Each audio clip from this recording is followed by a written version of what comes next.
যে যেখান থেকে দেখছো, আশা করছি সবাই সুস্থ আছো ও ভালো আছো। মালদা জেলার ছোট্ট একটা গ্রাম থেকে আমি শম্পা বড়দেরকে প্রণাম জানাই আর ছোটদেরকে বুক ভরা ভালোবাসা জানিয়ে আজকে আরও নতুন একটি ব্লগ আমি শুরু করছি। তো এখন বাজে দুপুর 1টা আর দিনটা হচ্ছে তোমার শুক্রবার। তো আজকে আমি রান্না করব হচ্ছে তোমার এই যে শামুক আছে, শামুক আর আলু আর পেঁয়াজ দিয়ে আর কি রান্না করব আমি। তো ভাতটা আমার হয়ে গেছে, হয়ে যাওয়ার পরে যে দেখো ছোট ছোট শামুকগুলো আমি রান্না করব আজকে। তার জন্য আলু লম্বা লম্বা করে আমি কেটে নিয়েছি আর একটু পেঁয়াজ, লবণ, হলুদ যত কিছু আছে সব কিছু আর কি আমি দিয়ে দেব।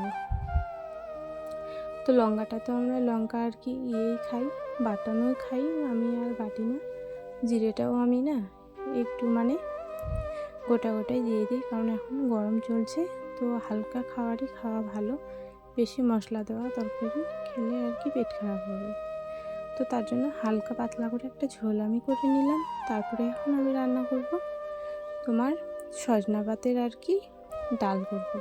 তো আমার কি বলতো, ডাল খেতে ভালো লাগে না, কিন্তু এই সজনা পাতার ডালটা না খেতে খুব ভালো লাগে আমার। তো তার জন্য ভাবলাম যে আজকে একটু রান্না করি। তো চলো রান্না করার জন্য এই যে প্রথমে এমনি আর কি জল দিয়ে দিয়েছি, তারপরে ফোড়ন দিয়ে দিলাম, রসুন দিয়ে দিয়েছি, একটু জিরে দেব আর একটু শুকনো লঙ্কার আর কি গুঁড়ো দিয়ে দিলাম, হলুদ দিলাম, লবণ দিয়ে দিয়েছি। তারপরে এটা যখন আর কি ফুটবে জলটা, তখন একটু সোটা দিয়ে দিব, তারপরে পাতাগুলো আমি আর কি দিয়ে দেব। তো তোমরা যদি এরকম খেতে চাও তাহলে আমি যেরকম বললাম সেরকমভাবে রান্না করো, দেখবে ঠিক হয়ে গেছে।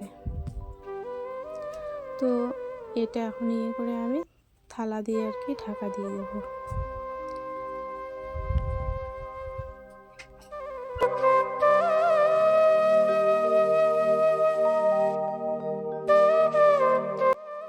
তো এইদিকে তোমার সজনা পাতাটা আর কি সেদ্ধ হয়ে গেছে।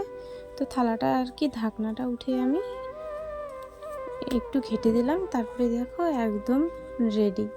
তো এরকম করে না তোমরা খেতে পারো, খুব সুন্দর লাগে খেতে, ডালের থেকেও অনেক টেস্টি। তো দেখো কত সুন্দর লাগছে। এটা কিন্তু তেল ছাড়া, ঠিক আছে, আমি কিন্তু তেল কি কোনো কিছুই আর কি দিইনি। তো আজকে এই যে রান্না করেছি এগুলো যেগুলো বললাম তোমাদেরকে, আর সকালে আর কি লাউয়ের তরকারি ছিল। তো খাওয়া দাওয়ার পরে এখন বাজে বিকেল 3টে, একটু রেস্ট নিয়েছিলাম। রেস্ট নেওয়ার পরে ভাবলাম যে বাইরেটা ঝাড় দেওয়ার বাকি আছে, কারণ সবার বিকেলবেলা ঝাড় দেয়, তো আমিও একটু দিয়ে দিই। তারপরে আমি চলে যাব ছাগলের দিকে। আর আমার মেয়ে অনেক দিন ধরেই বলছে যে খেজুর খাবে। তো আমাদের বাড়ির পাশের গাছটাতে খেজুর হয়েছে অনেক, তো ওগুলো ওকে আর কি আমি পেড়ে দেবো।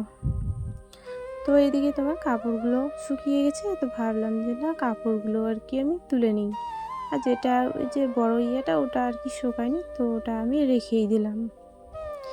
তো কাপড়গুলো আমি বাড়িতে রেখে এসে আমি উঠে বসেছি যে খেজুরের গাছে। তো খেজুর গাছটা বেশি বড় না, ছোট্ট খেজুর গাছ, নাহলে কি আমি চড়তে পারি বলো?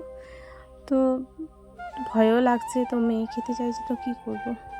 তো চলো 2-3টা পেয়েছি আমি খেজুর, এগুলোই ওকে আর কি আমি দিয়ে দিলাম।